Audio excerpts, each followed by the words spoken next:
ఎందుకంటే ఆ అందానికి ఆ ఫేస్ కట్కు మనం ఇచ్చే వాల్యూ ఎంత అండి అది. భయ్యా కొన్ని సినిమాలు చూసినప్పుడు ఈ మూవీ అంత బాగానే ఉంది బట్ ఎందుకు ఫ్లాప్ అయిందిరా అనిపిస్తుంది. ఎంత బాగున్నా ఒక్కోసారి థియేటర్లో పెద్ద ఆడవు, కానీ అదే మూవీ టీవీలో వచ్చినప్పుడు జనాలు విరగబడి చూస్తారు. నెంబర్ వన్ నేను ఒకటిని. సుకుమార్ తీసిన బెస్ట్ మూవీస్లో ఇది కూడా ఒకటి చెప్పుకోవాలి భయ్య. హాలీవుడ్ రేంజ్లో ఉండే స్టోరీ ఇది. మన వాళ్ళకి అప్పట్లో ఎక్కలేదు ఎందుకు కానీ స్టోరీ, నేరేషన్, సస్పెన్స్ కూడా అన్నీ బాగానే ఉంటాయి. మహేష్ గారిని ఓ రేంజ్లో చూపించారు. మొదటిసారి చూసినప్పుడు ఈ మూవీకి ఎవరికి అర్థం కాలేదు. నా ఫ్రెండ్స్ కూడా ఇదే మాట అన్నారు. బట్ సరిగా గమనిస్తే ఈ మూవీలో ఉండే ట్విస్టులు వేరే లెవెల్లో ఉంటాయి. ఈ సినిమాలో మ్యూజిక్, స్టోరీ, డైరెక్షన్, ఫైట్స్ అన్నీ కూడా వర్కౌట్ అయినా మూవీ పెద్దగా ఆడలేదు. కానీ ఈ మూవీ యూఎస్లో బాగా ఆడింది. నెంబర్ 2 సాహసం. ఈ మూవీ ఫస్ట్ టైం చూసినప్పుడు ఎందుకురా ఈ మూవీ పెద్దగా ఆడలేదు అనిపిస్తుంది.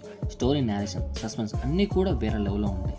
పాకిస్తాన్కి వెళ్ళి తన తాత రాసుకున్న డైరీ ప్రకారం ముందుకు సాగే కదే ఈ సాహసం.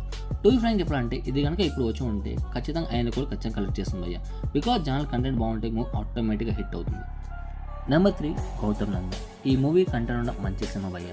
గోపిచందర్ గారు కూడా ఈ మూవీ హిట్ అవుతుందని అనుకున్నారు. విలన్, హీరో 2 రోల్స్ కూడా ఆయనే చేశారు. మనకి ఉన్న గుప్తం గురించి చెప్పే డైలాగ్స్ ఉంటే మొత్తం మర్చిపోతుంది. పాజిటివ్, నెగిటివ్ ఒకే లెవెల్లో చూపించిన సినిమా అంటే ఇదే భయ్య. మైట్ బీ సరైన టైంలో రిలీజ్ అవ్వక ఈ మూవీ ఫ్లాప్ అయింది, కానీ లేకుంటే ఖచ్చితంగా బ్లాక్ బస్టర్ అయ్యేది. ఈ సినిమా టీవీలో చూసినప్పుడు జనాల అభిప్రాయం మాత్రం ఇదే జరిగింది భయ్య. నెంబర్ 4 అప్పట్లో ఒకడు ఉండేవాడు. నిజం చెప్పాలంటే భయ్య ఇది ఖచ్చితంగా హిట్ అవ్వాల్సిన మూవీ. ఈ మూవీని ఎంతమంది చూశారో తెలియకని ఒకసారి యూట్యూబ్లోకి వెళ్ళి ఈ మూవీ సెర్చ్ చేసి చూడండి. ఈ మూవీ చూశాక ఎందుకు హిట్ అవ్వకూడదు కూడా చెప్పండి. మంచి కంటెంట్ ఉన్న మూవీ ఇది. శ్రీ విష్ణు, నారా రోహిత్ యాక్టింగ్ పీక్లో ఉంటుంది, కానీ మూవీ పెద్దగా ఆడలేదు. బట్ యూట్యూబ్ బాగా క్లిక్ అయింది. Number 5 dear comrade. ఈ సినిమా నేను చూడగానే అంత బాగానే ఉంది, బోర్ ఫీలింగ్ రాకుండా బాగానే తీశాడు. ఎందుకు రా ఫెయిల్ అయింది అనిపించింది భయ్య. విజయ్ దేవరకొండ, రష్మిక పేరు కంటెంట్ ఉన్న సినిమా భయ్య ఇది. ఈ మూవీలో ఒక లేడీ క్రికెటర్ లవ్లో పడిన అబ్బాయి ఆ అమ్మాయికి ఉండే ప్రాబ్లమ్ని సాల్వ్ చేసే కథ ఇది. నాకైతే భయ్య నెగిటివ్గా పెద్దగా అనిపించలేదు, కానీ సాంగ్స్ కూడా బాగానే ఉంటాయి, కానీ అక్కడక్కడ కొంచెం ల్యాగ్ అయినా కూడా బట్ ఓవరాల్ చూస్తే మాత్రం సినిమా బాగానే ఉంటుంది. నెంబర్ 6 ప్రతినిధి. నారా రోహిత్ గారు స్టోరీలో మంచి కంటెంట్తో తీశారు భయ్య అప్పట్లో, బట్ ఇప్పుడు అంత రావట్లేదు. ఒక పొలిటికల్ డ్రామాతో తీర్చిన సినిమానే ఈ ప్రతినిధి. ఊళ్ళో ఉన్న టెస్టులు భయ్య, స్టోరీ కూడా మస్తు బాగుంటుంది. సమాజం కోసం ఒక సీఎంని కిడ్నాప్ చేసి స్టోరీ అలా వెళ్తూ ఉంటుంది. మార్పు రావాలి అంటే, మార్పు అంటే కాంగ్రెస్ రావాలన్నట్టు కాదు, బయట జరుగుతున్న వ్యవస్థ మీద ప్రశ్నించే సినిమా ఈ ప్రతినిధి. తెలిసిందే భయ్య, మన వాళ్ళు మంచి కంటెంట్ ఉన్న సినిమా పెద్ద హిట్ చేయరు అంటే అన్నిటిని కాదు, కొన్నిటిని. అందులో ఇది ఒకటి. నెంబర్ 7 వాసు. వెంకటేష్ గారు తీసిన ఈ మూవీస్లో బెస్ట్ మూవీలో ఇది కూడా ఒకటి భయ్య. సాంగ్స్, లవ్, ఎమోషన్ అన్నీ కరెక్ట్గానే ఉంటాయి.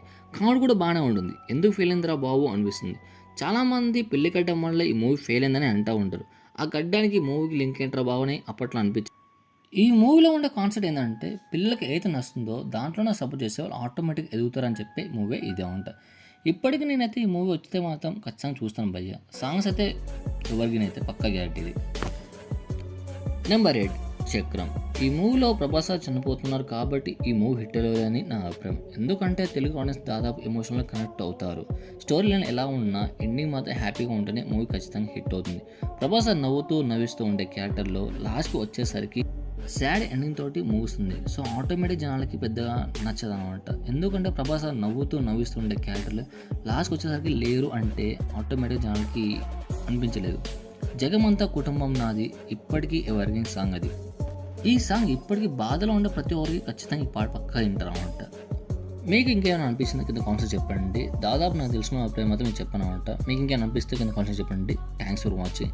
ఇంకా ఇలాంటి కంటెంట్ కావాలనుకుంటే కింద కాన్సెప్ట్ చెప్పండి. ఇంకో వీడియో కూడా చేద్దామంట పార్ట్ 2కి. ఇక్కడ వరకు చూసారంటే ఈ వీడియో నచ్చింది అనుకుంటాను. నచ్చితే లైక్ చేయండి. ఇంకో వీడియో కోసం సబ్స్క్రైబ్ చేయండి. Thanks for watching. జై హింద్.